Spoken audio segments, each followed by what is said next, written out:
In this video, we discuss SQL or SQL.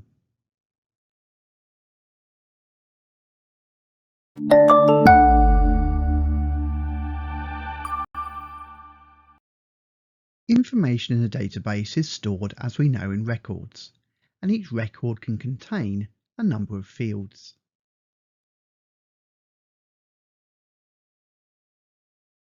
We can manipulate the data in these fields using a programming language called Structured Query Language, pronounced SQL or SQL for short.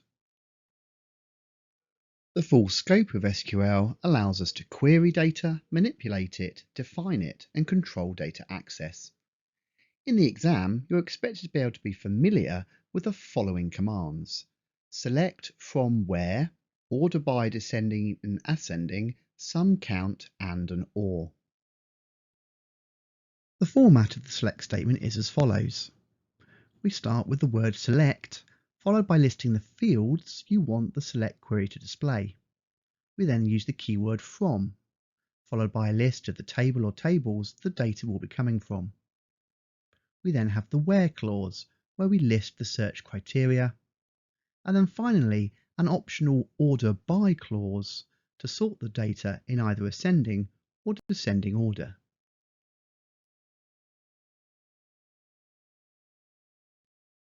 Here's a simple Python program that opens a connection to a database and finds records within it. Now, most of the code in this program is beyond the Igcse syllabus, so you don't need to worry too much about it at this stage.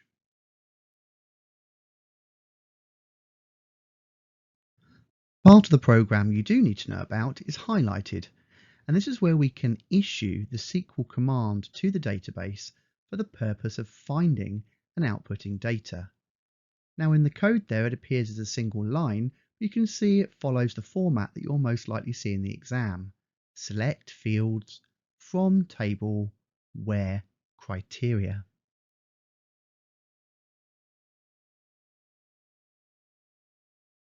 So let's look at some examples.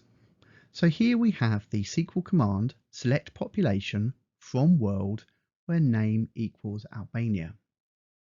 So select population, that's the line specifying the fields we want to display. So we've asked for the population field to be displayed. From, and then we specify the tables. Well, this is the world table, as you can see at the top. And then we specify the criteria. So we only want to see the population field if the contents of the name field equals Albania.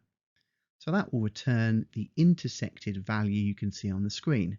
And we're going to place the output from each of these queries at the bottom of the screen.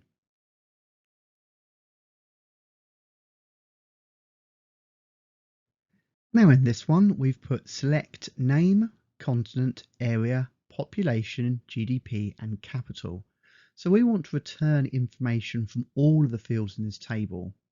Now, depending on the version of SQL and the particular tool you're using, sometimes you can specify the star wildcard here, which means select all fields from a table. Again, it's from the world table, and again we're saying whether name equals Algeria.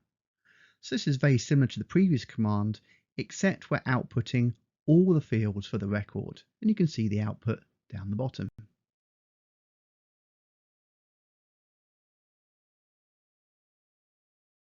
So let's look at a slightly more complicated example. We've got select name, continent, area, population, GDP and capital from world, where name is like A% and population is greater than 10 million, order by ascending. So what's this doing? Well, it's selecting all the fields, as is listed at the top there, from the world table, but only where the entries in the name column start with an A, so that's what like a percentage, and also at the same time, the value in the population field is greater than 10 million. Once we've determined which of the rows match both of those criteria, we then order our results in ascending order by the name field. So we get Afghanistan, Algeria, Angola, Argentina, and Australia in that order. To output the results In descending alphabetical order, you simply change that last line to order by descending. Now notice here, we did introduce a command which you do not need to know about and you won't see in your exam, and that's the like command that used the wildcard %. But you can see how it works. It's very powerful, and we've shown it here simply as an example of some of the extra things you can do with SQL. Here we're introducing the use of the OR keyword instead of AND, which we used in the last example. So we've got select name and population, so that's just the first and the fourth column or field from the word table, where the name is like A%, so the name starts with an A, or the name starts with a B. So either of those criteria can be true for it to be selected in our output. That's the difference with OR and AND. And again, just to remind you, the like command word and the percentage wildcard will not be used in your exams.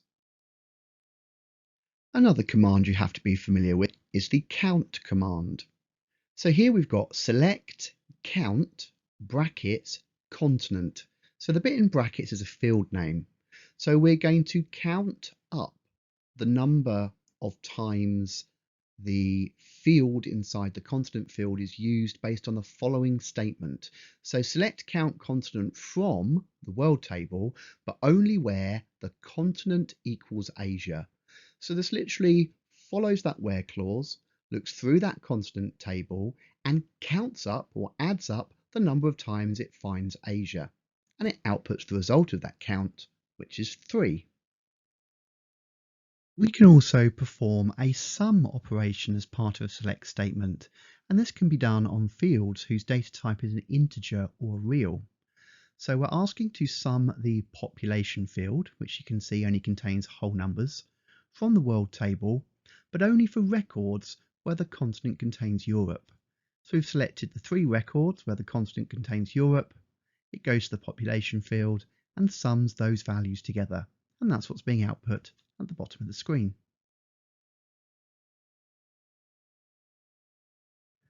That's everything you need to know for the exam. Pause the video and take some notes.